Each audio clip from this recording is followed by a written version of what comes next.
So story time ta mga Ray Trippers.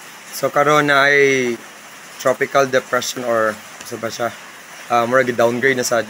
Nga ginganan na gyud og kabayan kay last time first days of December. Naman to bagyo pero wa kasud sa Philippines kay wag i-approve ang visa dito. So dangan lang to kabayan sa suwaman na dayon nanay bagyo ron nadayon na jud siya kabayan na gyud. So last 20 December 2021 first bagyo to sa Simbang Gabi December 16. Karon kay nisud ang bagyo is paghapon ba, pag Sunday or pag Sunday no.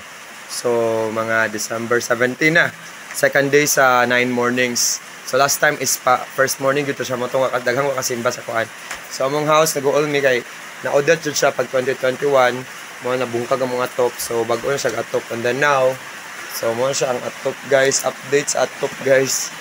So hopefully karon dili bitaw kay mugara si kabayan kay 2 years pa gyud since na guba ang mga top mong balay na totally damaged sa typhoon nga Odette.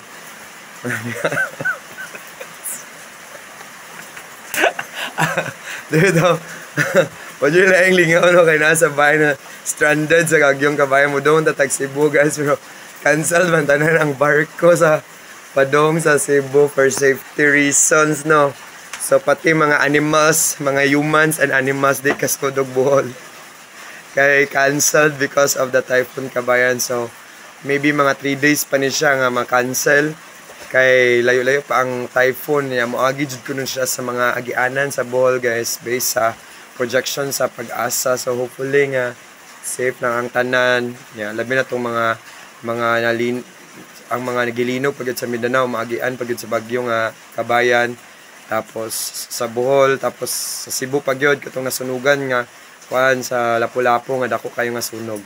So stay alert na guys, especially tonight kay mao gid siguro na paglabay ni bagyong kabayan diri sa Bohol. So kuan lang, amping lang gyud niya. Prayers pod. So more sad to later na sad.